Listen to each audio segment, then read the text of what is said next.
Hey and hello everybody, I am Uniscent and I'm once again back in my creative Agrarian Skies world.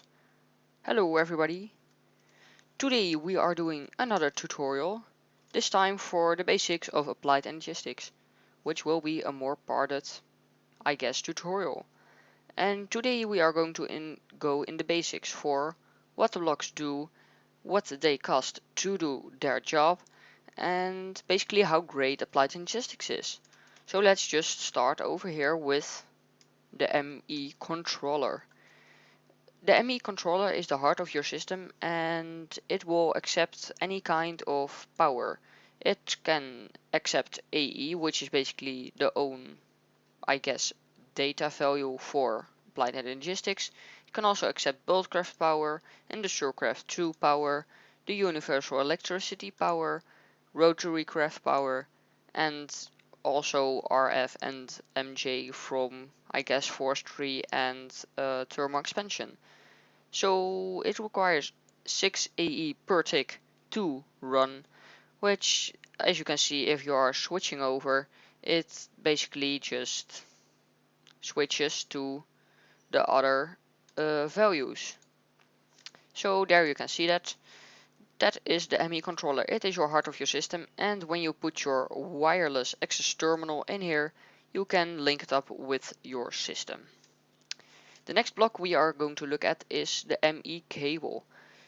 The ME cable and the dark cable and the covered cable and all the colored cables, that's pretty logical, all requires 1/16th AE per tick to run. And all the cables are basically to connect up your system with other parts.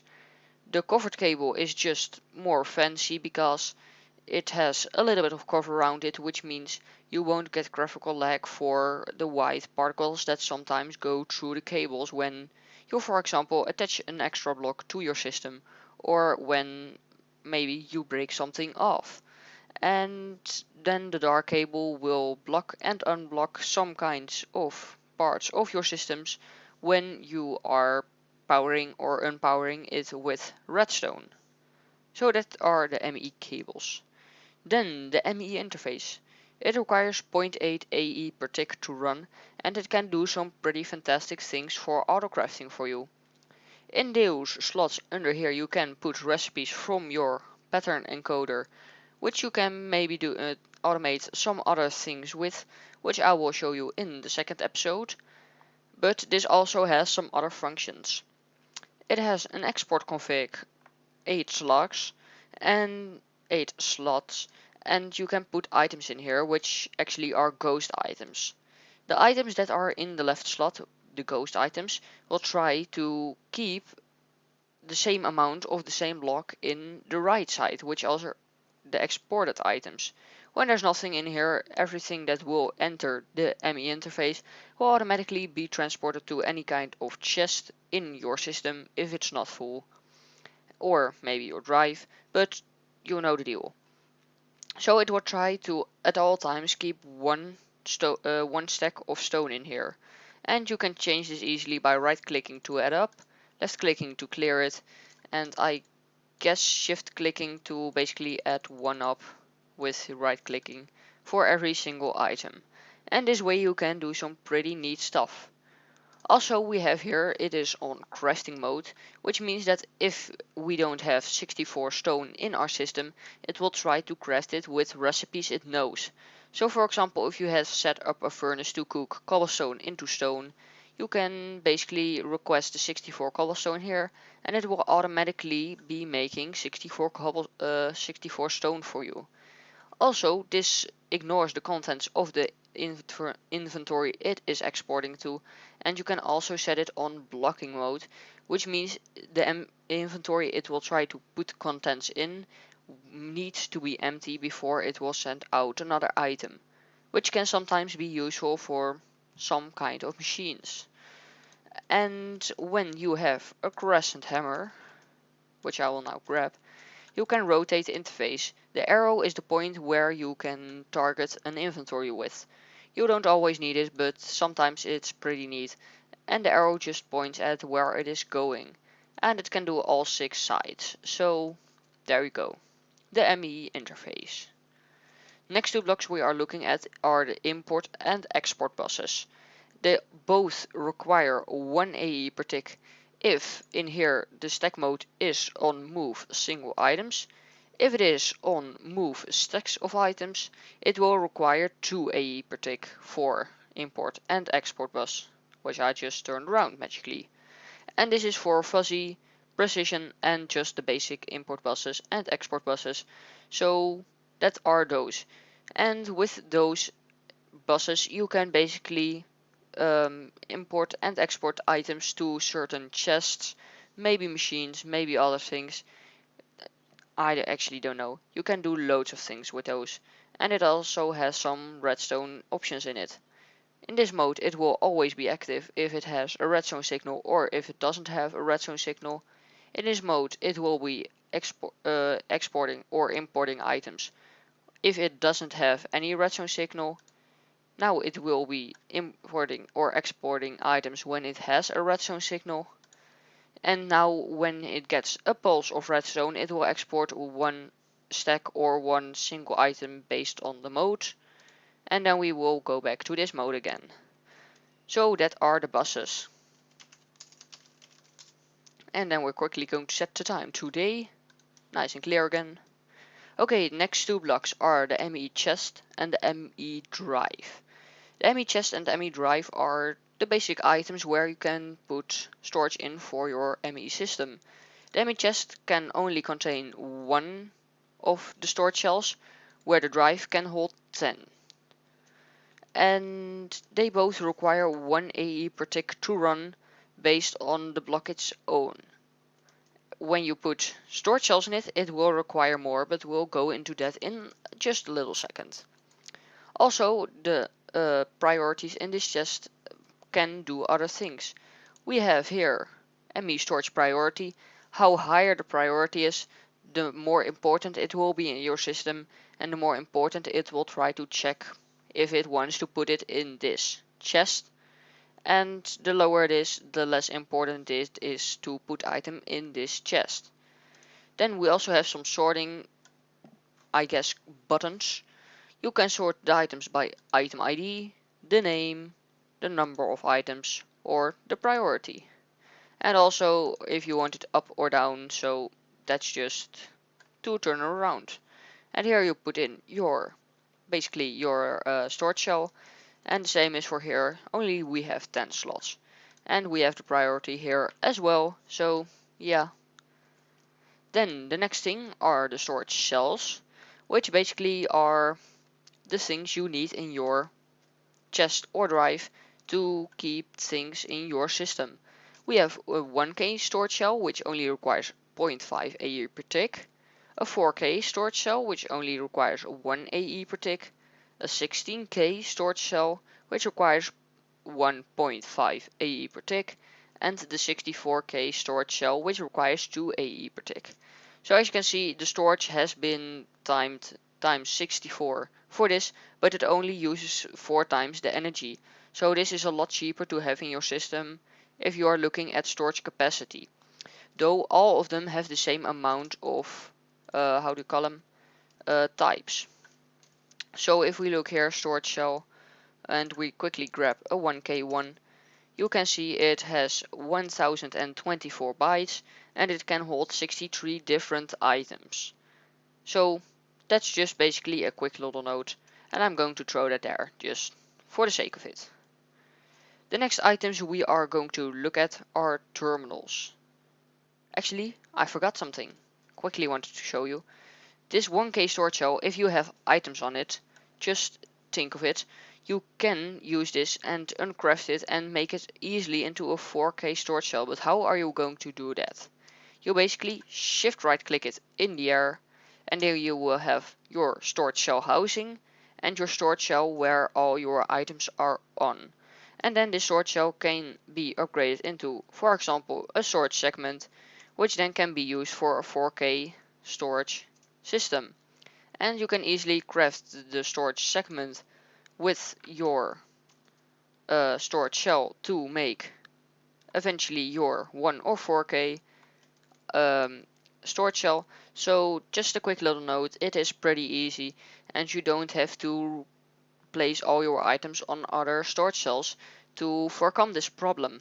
Pretty nice. Then now for real we are going to go to terminals, looking at crafting terminals and access terminals. Both require 1 AE per tick, and these are the blocks you need to access all the items in your whole AE system. We're going to start with your access terminal, which now actually hasn't been able to communicate with a controller, which we are now going to fix anyways because we need it. So we're going to grab ourselves a controller and just a creative energy cell because it can be possible in creative. There we go. So this ME access terminal has certain options. You can search in the top, where it means you can search for any type of contents in your system. So if you type for example in stone and there would be stone in your system, it would directly pop up in your screen. Then it has some other functions here to the left. As well, you can sort it by item ID, item name, number of items and the priority. You can sort it up and down. You can view the stored and craftable items, which means the items you might have being produced for example, your furnace recipes. You can only view your stored items, which are the items in the chest that are really there, and you can only view the craftable items. And then the last one is for the search box. Standard search box is what I have it on because I want both to be individual really, so I can use it double. But you can also synchronize it with NEI, which means if you type in here for example Ender, just Ender, you will find all your Ender things right in your NEI because it synchronizes with your NEI search bar. But you can also search it standard, which means you can type in here for example TNT, but when you type in here TNT, they won't both do their own thing instead of both synchronizing each way. And then we also have auto search, which I guess isn't too spectacular, but I mostly have it on standard search. Oh, now I know, standard search, auto search. If you press E, it will automatically try to type in, and you have to press escape to actually go out of your access terminal, instead of the one I like, where you can just press E to unaccess it. Then we also have the crafting terminal, which is basically has some of the same functions as your normal access terminal, only you have the crafting grid with where you can do things in. For example, craft stone bricks. And with all the items in your system, it will try to keep the pattern in here, and it will slowly craft you the items. And when you have items in your crafting grid, you press this little X, it will try to put back all the items in your crafting grid into your system. Which, as we don't have any storage capacity in our system we have here, because it's only made of 2 terminals and a controller, it just won't do anything, so you just have to grab it out yourself. But normally it would work. So that are the terminals. The next block we are going to look at is probably a fairly important one if you are organizing your system, and it is probably a pretty cool one because you can do loads of things with it. So let's have a look. It uses only 1 AE per tick, so don't mind it, just put it in your system and you will have loads of fun of it. What can this thing do? It can do a couple things. It has some modes. The first one is operation mode. Move to output when empty. Move to output when work is done, which means it will, if the work is done here, it will output to the right, or move to output when full. So that means if this thing here tries to insert items in your system but your system is full, it will just move it to the right side, and there we go.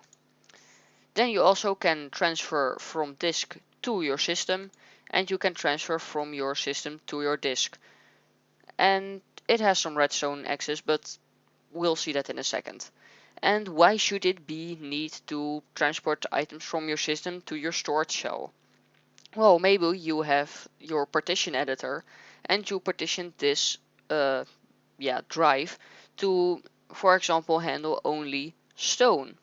Well, then it's very easy. You just partition stone and every single bit of stone in your system will be transferred to your storage cell. Pretty neat. And the other way around it works too. When you have one of the storage cells with the most random crap in your system and you have all your other cells partitioned, just throw it in, it will empty itself out into the partitioned disks, or in this case storage cells. So as I said, pretty neat item, it can do loads of things for you, so definitely be sure to look into this. The next item is the storage bus and the fuzzy storage bus. They both require 1 AE per tick, and any item on top of the, plate it has on the texture of it will be accessed from your inventory. So if you, for example, put your chest up here where the sign is at the moment, every content of the chest will be available in your applied Energistics system. And in this storage bus we also have a couple options. You can partition edit it, so we can say we only want stone stored in the chest up here if we really want to. It has the priority as we said before. Over here it configures partition based on currently stored items, which are the items in the inventory on the plate, or it doesn't have any other input and output, so that means you can put items in there and you can get them out from your terminals, and you can do extract only, which means you can only grab them out and not put them back in via your terminals. And same is for insert only, you can insert your items with your terminals, but you can't get them out, you have to do that manually with the chest. And then here we have accept only listed items or reject listed items. So if we put it on this mode, it will put everything in this chest besides the stone until it is full. But yeah, that's pretty logical, right? And we're going to set the time today again. And then we are going to look at our molecular assembler chamber. Firstly, we have the containment wall and the heat vent, which both don't use energy, and we're going to look in their function in just a little second. Then we also have ME pattern provider and ME crafting CPU, which both require 1 AE per tick. The pattern provider in your molecular assembler chamber will provide your molecular assembler chamber or mech with a certain amount of spots where you can put in your normal crafting recipes, and the more you have in there, the more pages of recipes you can add. Then we also have the crafting CPU, which doesn't have an interface because it's, as well as the pattern provider, in the middle of your molecular assembler chamber. And this crafting CPU, per crafting CPU, it will add 1 extra crafting operation available per Minecraft tick. So that means without any crafting CPUs, it will be able to do to craft 1 item per tick, and with 1 ME crafting CPU in it, it will be able to craft 2 items per tick. So that means 40 items per second. That's pretty cool. And then here we have a little example for a molecular assembler chamber. It is pretty easily built. The outside strips are built with your ME assembler containment walls. Then the walls are filled in with heat vents, and the middle can be filled with a random combination of crafting CPUs and pattern providers. In this case I just put in 4 of them both, which means we will have 4 pages with patterns that will be provided to this crafting cube. Then we're going to quickly grab the heat vents and finish it. And there we go, this indicates it is done and it is up and working. And then we can see here a whole page of the pattern providers, and we have 4 of them, as we can see in the bottom here. You can do next and previous to switch between the pages, and we now have 4 pages available for us to put in recipes. There we go. That's the molecular assembly chamber, the first multi-block in Applied Energistics. Then we also have the ME P2P tunnel. It uses 1 AE per tick, and it really doesn't have many uses that I actually know of, so we're just going to let that be there. The next thing is an ME level emitter, which uses 0.7 AE per tick to work, and it can emit a redstone signal when a certain amount of items is in your system. So how does this work? You can, for example, put in cobblestone, and it now will try to emit when levels are below or equal to limit, and the limit is 1. So when we set this to, for example, 640, which means 10 stacks, that means when there is 10 stacks of stone in your system or more, it will emit a redstone signal. You can also change this to below or equal. This means it will emit a redstone signal when it is up to 639, and everything above 640 and 640 both will not require give you a redstone signal, and the redstone signal will be pointed at the direction your level emitter is facing. So it also will face down, and there is cables connecting, but it is just a little bug in the latest version of Agrarian Skies, so don't bother with it. And now the cable is there, that's quite strange. Okay, so the next item we are going to look at is the ME crafting monitor, which uses 0.8 AE per tick.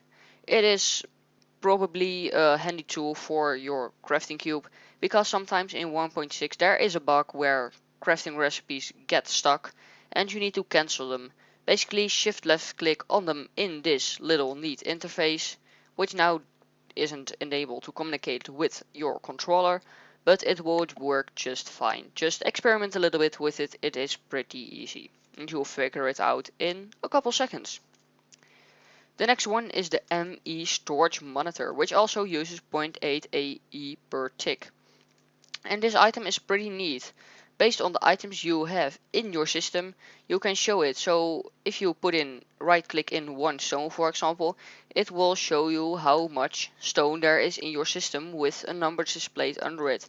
And when shift right clicked with a crescent hammer or any kind of wrench, it will lock it, so you actually don't, when you right click it, pull out the items. So pretty neat tool. It's probably more for decoration than for any kind of cool purpose, so definitely be sure to check it out, try and experiment a little bit with it, because it's pretty cool. Okay, then we are moving on to the ME wireless access point and the range upgrades, which don't use power, and the wireless access point uses 1 AE per tick. This access point can hold 16 of the range upgrades, which mean it will have a 32 range around it when provided.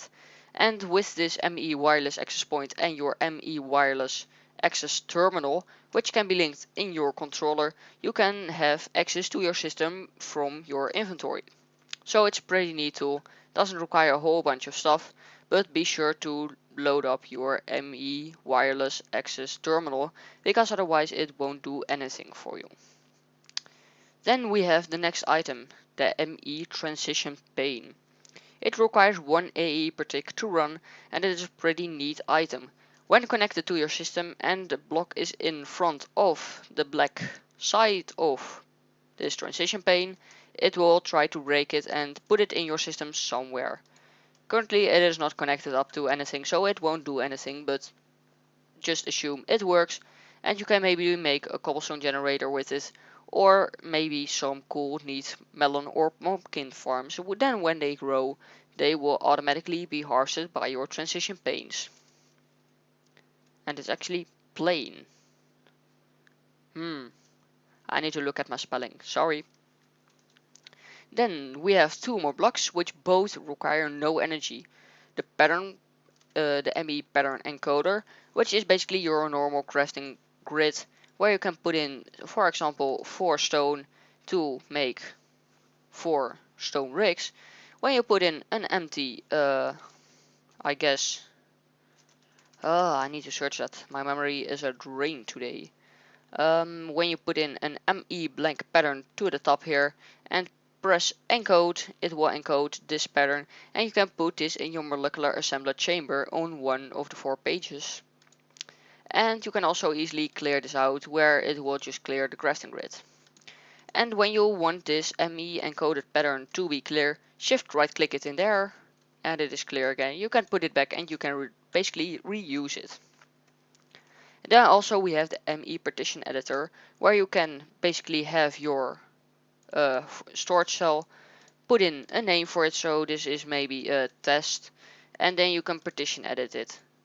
So this one we want only Stone to be able to enter this, and then you basically format it and you see ME64K storage and then test.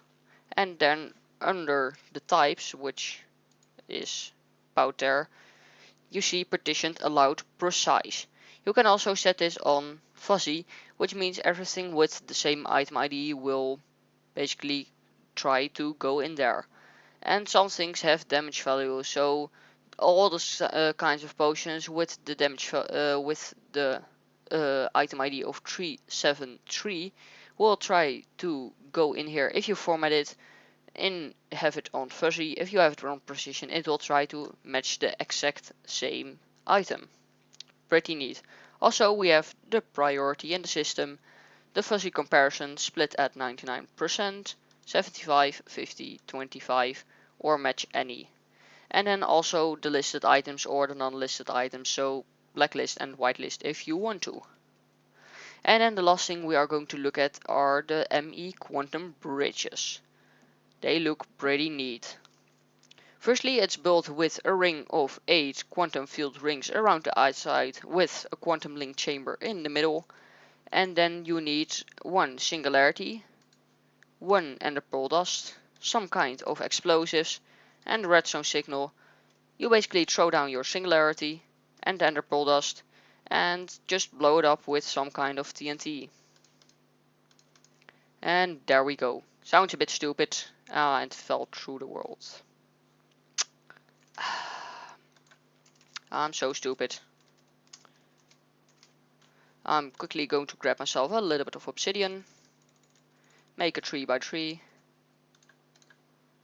and I just threw everything away. Herb derb. Grab myself a TNT, a redstone torch, and a pearl dust. Can be from any kind of mod, so don't worry about it. Here it is from Applied Energistics, and your singularity is also from Applied Energistics. You throw those 2 on the ground, put any kind of explosives right to it with a redstone signal, we'll blow it up again, and this will give you 2 quantum entangled singularity. You can rename this in the anvil, for example, in the pair, so they don't match with any, so we are going to just call them test. And then those 2 won't stack up with other maybe singularities. And then when you put 1 in here and 1 in the other, the 2 will link to each other, and it's pretty nice.